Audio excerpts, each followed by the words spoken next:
মা হওয়ার স্বপ্ন থাকে প্রতিটি নারীর, কিন্তু মা ডাক শোনার আগেই যদি জীবন প্রদীপ নিভে যায় তাহলে তা কতই না বেদনা বিধুর। বিয়ের 1 বছর পার না হতেই চিকিৎসকের ভুলে গর্ভের সন্তান সহ মৃত্যু হয় 9 মাসের আন্তঃসত্ত্বা সীমা আক্তারের। বাঁচানো যায়নি তার নবজাতক কন্যাকেও, এমনটাই সীমার স্বজনদের অভিযোগ। তারা জানান, শুক্রবার বেলা 11টার দিকে সীমার স্বজনরা তাকে নোয়াখালীর মাইজদি আধুনিক হসপিটালে নিয়ে যান। দুপুর 1:30টার দিকে গাইনি চিকিৎসক আশিকা কবির তাকে সিজার করেন। সিজার করার সময় তার ভুল অপারেশনে জরায়ুর রক্তনালী কেটে যায়, এতে তার অতিরিক্ত রক্তক্ষরণ হয়, কিন্তু চিকিৎসক তাৎক্ষণিক বিষয়টি গোপন রাখেন।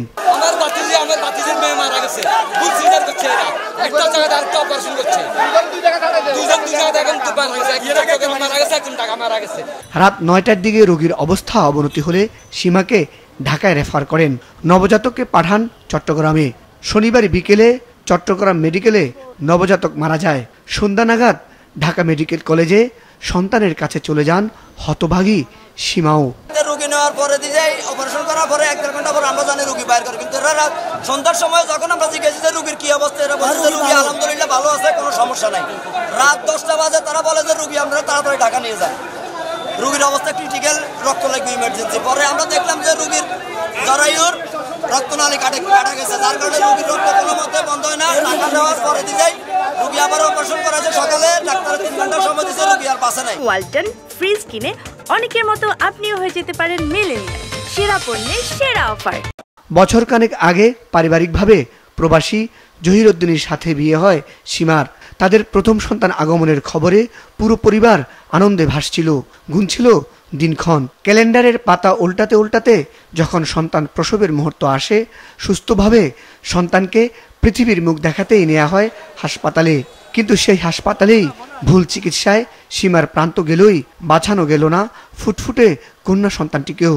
এই ঘটনায় বিক্ষিপ্ত স্বজন ও এলাকাবাসী গত রাত 8টার দিকে ভাঙচুর করেছে মাইজদি আধুনিক হাসপাতাল নামের ওই বেসরকারি হাসপাতালের বিভিন্ন স্থাপনা। ঘটনার সুষ্ঠু তদন্ত করে সুষ্ঠু বিচার চান তারা। এই ঘটনার সুষ্ঠু বিচার এবং তদন্ত চাই আমরা। তবে হাসপাতালের চেয়ারম্যানের দাবি, সঠিক নিয়ম মেনেই অপারেশন করেছেন চিকিৎসক। ওই চিকিৎসক সপ্তাহে প্রতি শুক্রবার ঢাকা থেকে ওই হাসপাতালে এসে রোগী দেখেন। ম্যাডামটা দেখাইছি, আমি মনে হয় ভুল চিকিৎসা হয়নি, যে কোনো একটা দুর্ঘটনার কারণে এটা হয়েছে। ঘটনার পর সিভিল সার্জনের নির্দেশে একজন গাইনি সার্জনকে প্রধান করে তদন্ত কমিটি গঠন করা হয়েছে। বিষয়টা আমরা যাচাই হচ্ছে কাগজপত্র যাচাই করে প্রয়োজনীয় ব্যবস্থা নিব। কালকে যে তদন্ত, এটা ছিল প্রাথমিক একটা ফ্যাক্ট ফাইন্ডিং মিশন। আমরা আসলে আজকের ফাইন্ডিংসের ভিত্তিতে আমরা একটা বড় একজন বিশেষজ্ঞ, আরও বিশেষজ্ঞ, গাইনি বিশেষজ্ঞ, আনস্থেটিক বিশেষজ্ঞের নেতৃত্বে একটা বড় তদন্তগুলি করব, করে প্রয়োজনীয় ব্যবস্থা নিব, এবং যারাই দায়ী হাসপাতাল এবং চিকিৎসক যারাই যাবে প্রয়োজনীয় ব্যবস্থা নিব আমরা। মুজাহিদ সাকিব, মাছরাঙ্গা নিউজ ডেস্ক।